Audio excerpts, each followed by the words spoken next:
ঈদুল আজহা অনাবিল আনন্দ নিয়ে আসলেও তার ছোঁয়া লাগেনি সিলেট ও সুনামগঞ্জের বানবাসীদের মনে। জলাবদ্ধতা ও বন্যায় আক্রান্ত হয়ে দুই জেলার কয়েক লাখ মানুষের এখন বাঁচার লড়াই। গত দুদিনের ভারতের চেরাপুঞ্জিতে ব্যাপক বৃষ্টিপাতের কারণে পাহাড়ি ঢল নেমে এসেছে। এতে সুনামগঞ্জের ২৬টি নদ নদীর পানি বিপদসীমার উপর দিয়ে প্রবাহিত হচ্ছে। নিম্নাঞ্চল প্লাবিত হয়ে দেখা দিয়েছে বন্যা। এতে ভোগান্তিতে পড়েছেন ৫ উপজেলার ৬ লক্ষাধিক মানুষ। সুনামগঞ্জের সীমান্তবর্তী এলাকা বিশেষ করে তাহিরপুর, ধরালা বাজার, চাতক, মধ্যনগর, ধর্মপাশা অনেক নিম্নাঞ্চল প্লাবিত হয়েছে।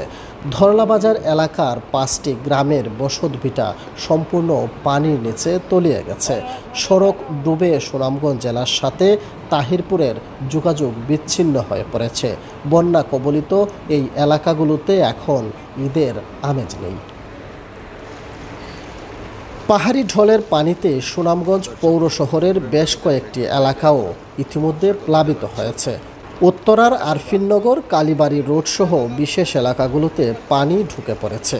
তাই এখানকার মানুষের ঈদের জামাত আদায় করতে অনেক বেগ পেতে হয়েছে। সীমান্তবর্তী এলাকার মানুষদের মাঝে ঈদের আনন্দের কোনো প্রভাব নেই। অনেকেই বসতভিটা হারিয়ে অন্যত্র আশ্রয় নিয়েছেন।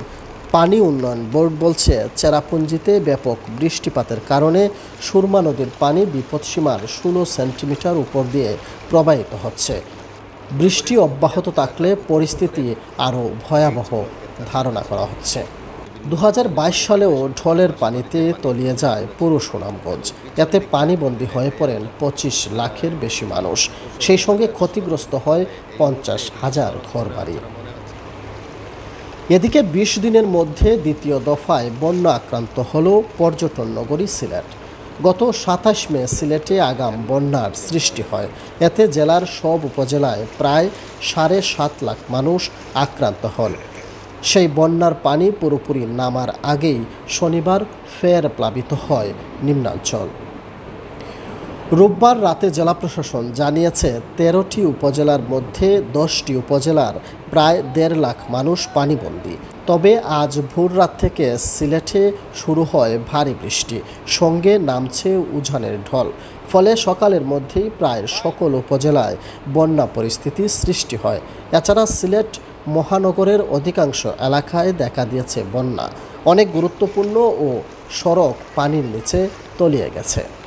জেলা প্রশাসন জানায়, সিলেট সদর, দক্ষিণ সুরমা, উসমানীনগর, বিশ্বনাথ, ফেঞ্চুগঞ্জ, বালাগঞ্জ, গোয়াইনঘাট, গোপালগঞ্জ, কোম্পানীগঞ্জ ও বিয়ানীবাজার উপজেলার ১,৪২,১৮৫ জন লোক বন্যা আক্রান্ত হয়েছেন। এসব উপজেলায় ৫১২টি গ্রাম রোববার পর্যন্ত প্লাবিত হয়েছে। সিলেটের সব উপজেলায় ৫৩৮টি আশ্রয়কেন্দ্র প্রস্তুত রাখা হয়েছে। শনিবার থেকে এসব কেন্দ্রে মানুষজন আসতে শুরু করেন।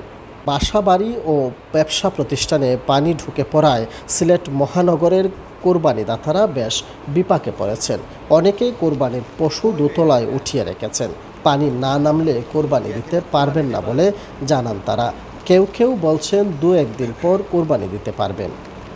এছাড়া মহানগরের মধ্যে অনেক প্রধান ও গুরুত্বপূর্ণ সড়কে পানি উঠেছে। এয়ারপোর্ট সড়ক, সিলেট তামাবিল সড়ক, দক্ষিণ সুরমা বঙ্গবীর রুটসহ বিভিন্ন সড়কের বেশ কয়েকটি স্থান তলিয়ে গেছে। এ অবস্থায় নিরাপদ আশ্রয়ে চড়ছেন মানুষজন। বৃষ্টিপাত কিছুটা কমে আসায় সড়কগুলোতে ধীরে ধীরে নামতে শুরু করেছে পানি। সিলেট আবহাওয়া অফিস সূত্র জানিয়েছে, গত ২৪ ঘন্টায় সিলেটে ১৭৩.৬ মিলিমিটার বৃষ্টিপাত রেকর্ড করা হয়েছে। আর আজ সকাল ৬টা থেকে ৯টা পর্যন্ত বৃষ্টিপাত হয়েছে ৮৬ মিলিমিটার।